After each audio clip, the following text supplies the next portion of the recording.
What's up, guys? In today's video I'm going to be talking about 5 fragrances that I don't really speak about much. I do have them in my collection. I just don't really talk about them much. I enjoy them. I just don't really put them in videos.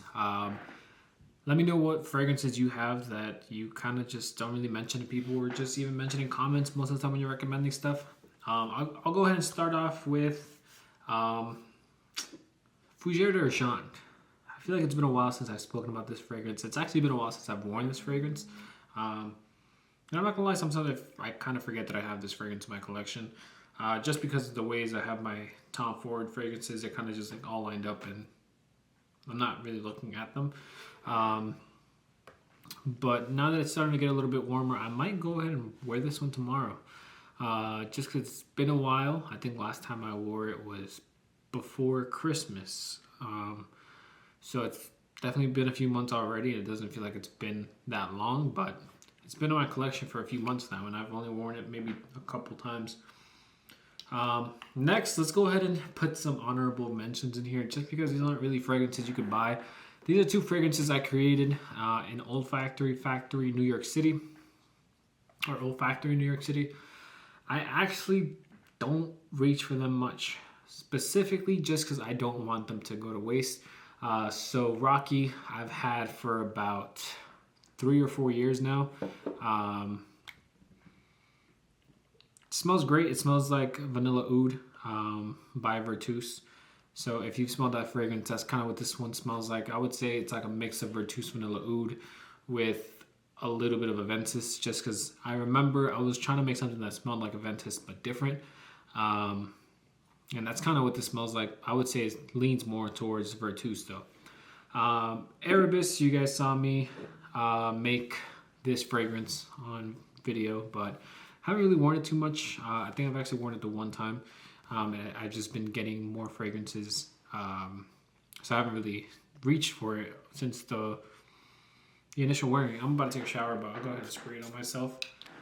This is in the realm of like a Bon Fumé by Tom Ford, that kind of woody fragrance. So yeah, that's what I would compare it to. Smelling it right now, I'm actually really enjoying it.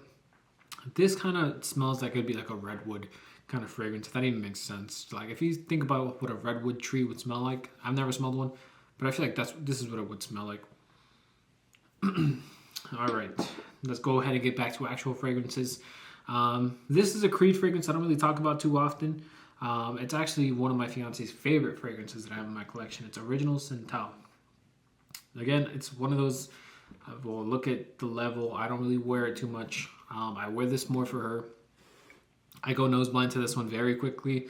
I don't think this one's a really good projector or performer. The times I've worn it hasn't really been for work or anything. Might as well spray everything on since I'm about to take a shower, but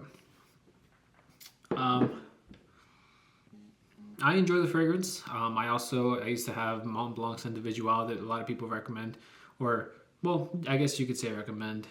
People say it smells like Individual is like a $20 fragrance. Original Santal is way more expensive. I think why I don't really wear this fragrance, I'm not sure. Not sure if there's like a fruit or what kind of. There's like a slightly tart opening. That smells a little weird. Kind of. It's only in the opening. It goes away. I think that's kind of what stops me from wearing this fragrance. Just because of that little tart smell. So obviously, like I have a lot of really good fragrances in my collection. If I have one small thing about one fragrance, then I'm already overlooking it and looking for something else. All right, next, this is gonna be a fragrance that this was actually one of my first clones that I bought that I didn't even know was a clone. It was Al Haramain's Amber Oud Gold Edition, which is a clone of Herba Pura. I don't remember the last time I wore this fragrance. I think it was like the day that I got it, I wore this. But it hasn't been like I want to get rid of this fragrance just because I really do enjoy the scent DNA.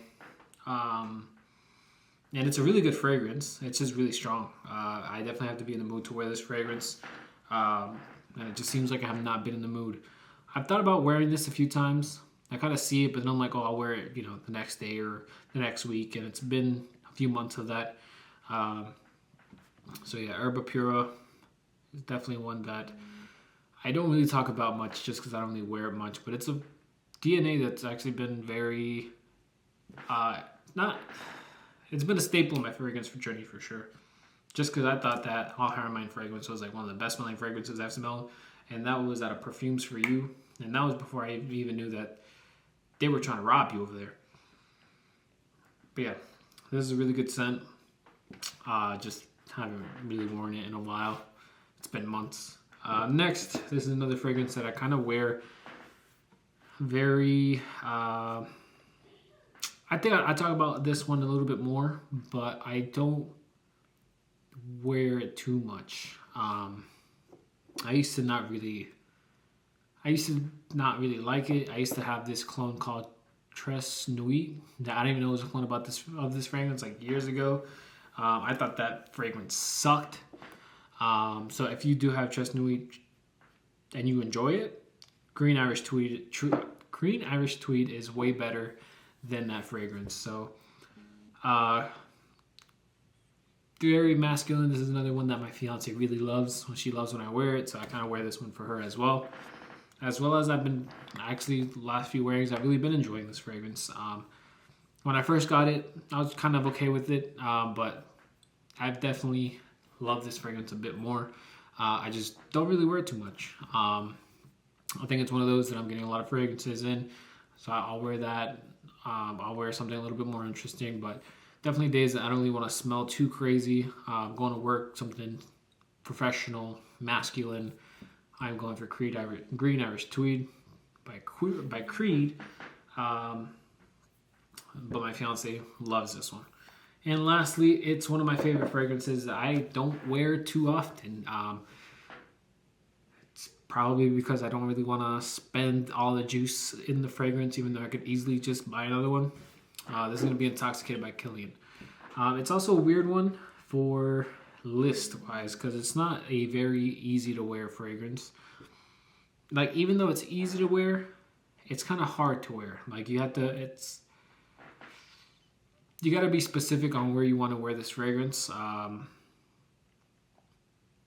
It's not just like a easy to grab and throw on fragrance because I feel like you got to dress for this fragrance or you got to be in a situation for this fragrance. If not, it's going to be kind of off.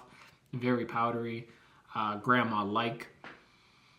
For those that think that powdery rose is a grandma-like, I would say this would be grandma-like. And you know me, I'm into my grandma phase, so I don't give a damn. But Intoxicated by Killian, this is going to be the last one on this video. It's one that I really do really love, but I never really wear. Since I really never wear it, I never really talk about it unless I'm talking about like my best or my favorite fragrances in my collection. But yeah, these are gonna be 7 fragrances that I know it's 5 actual fragrances that you could actually buy, but 7 overall fragrances. Let me know what fragrances you have in your collection that you kind of just have in your, it's in your collection. You don't really wear it too much. You don't really think about it too much. Every time you look at it, you think about it, wearing it, but then you don't. It's been months since you actually wore it. Let me know in the comments down below. Please leave a like and subscribe, and I will see you guys on the next one. Have a good one, guys.